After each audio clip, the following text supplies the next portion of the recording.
இந்த வீடியோ பார்க்குற அனைவருக்கும் வணக்கம். இந்த வீடியோ பதிவில் தானத்தின் சிறப்பை உணர்த்தக்கூடிய ஒரு கதையை தான் பார்க்க போகிறோம். தானத்திலேயே சிறந்த தானம் அன்னதானம்னு ஏன் சொல்கிறாங்க? அன்னதானங்கிறது ஒரு உயிர் வாழ்கிறதுக்கான அடிப்படை. உணவுங்கிறதே ஒரு உயிர் வாழ்கிறதுக்கான அடிப்படை தான். அவங்க சாப்பிட்றவங்க வாய் நம்மளை வாழ்த்தாட்டியும் வயிறு வாழ்த்துன்னு கூட சொல்லுவாங்க. அப்படியேப்பட்ட அன்னதானத்தை சிறப்பை உணர்த்தக்கூடிய ஒரு சின்ன கதையை தான் நான் சொல்ல போகிறேன். ஒரு ஊர்ல ஒரு முனிவர் வாழ்ந்து வராங்க. அவங்க டெய்லியும் மூலிகை எடுக்க காட்டுக்கு போவாங்க. அப்போ ஒரு நாள் காட்டுக்கு போறாங்க.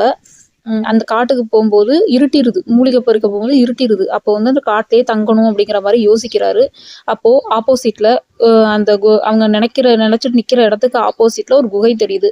அந்த குகைக்குள்ள போகும்போது அது ஏற்கனவே வேடனுடைய மனைவி ஒருத்தவங்களும் இருக்காங்க அந்த குகையில.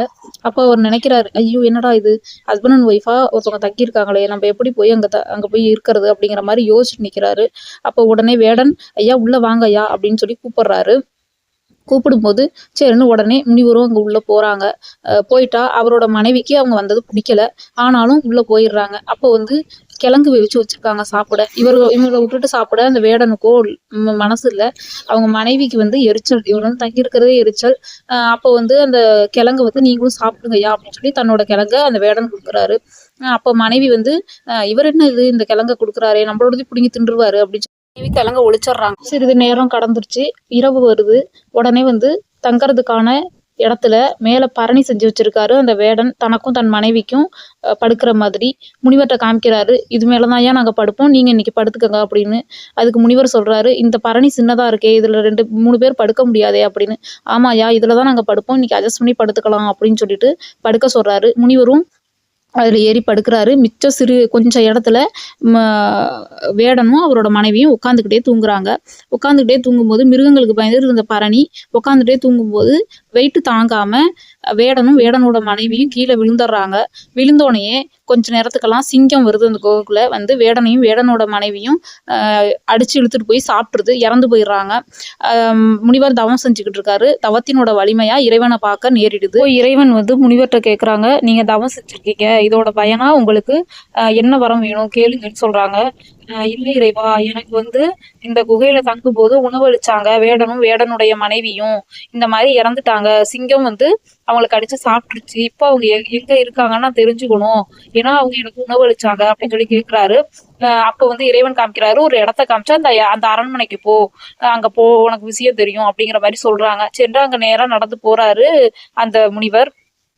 அங்க போனா ஒரு அரசருக்கு குழந்தை பிறந்திருக்கு.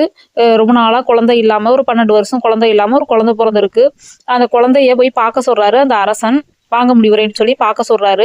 அப்போ சரி முனிவரும் அந்த குழந்தைய பார்க்கறதுக்காக போறாங்க. அந்த குழந்தை முனிவர்கிட்ட பேசுது. முனிவரே, நீங்க உங்களுக்கு அடைக்கலம் கொடுத்தேன்ல, கிழங்கு கொடுத்தேன்ல, அந்த வேடன் தான் நானு அப்படின்னு சொல்லி சொல்றாரு. அந்த வேடன், பிறந்த குழந்தையா இருக்க அந்த வேடன் பேசுறாரு. முனிவர் கேட்குறாரு, உன்னுடைய மனைவி எங்க, நீங்க இங்க பிறந்துட்டீங்க, அரசருக்கு நீங்க மகனா பிறந்துட்டீங்க, உங்க மனைவி எங்க அப்படின்னு சொல்லி கேட்குறாங்க. அப்போ அவரு ஒரு தூரத்துல கையை காமிச்சு இங்கதான் பிறந்திருக்காங்கன்னு சொல்லி காமிக்கிறாரு. இந்த இடத்துல வேடனோட மனைவி ஒரு வெட்டியான் இருக்காங்க. அந்த வெட்டியான் ஒரு பன்னி வளர்க்குறாங்க. அந்த பன்னி 12 குட்டி போட்டிருக்கு. அந்த 12 குட்டியில 12வது குட்டியா, லாஸ்ட் குட்டியா அவரோட மனைவி பிறந்திருக்காங்க. இந்த கதையின் மூலியமா அந்த கிழங்க உணவளிக்க கொடுத்த வேடன், அந்த முனிவருக்கு ஆதரவு கொடுத்த அந்த வேடன் அரச குடும்பத்திலையும், அந்த மனைவி பன்னி குட்டியில ஒரு குட்டியாவும் பிறந்திருக்காங்க. அன்னதானம் கொடுத்ததுக்கான பலன் அது. அன்னதானம் கொடுத்தத பறிச்சதுக்கு, ஒளிச்சு வச்சதுக்கு, அந்த கிழங்கெல்லாம் ஒளிச்சு வச்சதுக்கான பலனா அவருடைய மனைவி பன்றி குட்டிகளா பிறந்திருக்காங்க. அதனால அன்னதானத்தோட சிறப்பா, அன்னதானம் எவ்வளவு கொடுக்க முடியுமோ கொடுக்கணும். அப்படி இல்லைனாலும் நன்மையே செய்ய முடியலனாலும் தீமை செய்யக்கூடாது, கொடுக்குறவங்கள தடுக்கக்கூடாது. இதான் இந்த கதை உணர்த்துது. இந்த கதையை பார்த்த அனைவருக்கும், இந்த வீடியோவை பார்த்த அனைவருக்கும் நன்றி, வணக்கம்.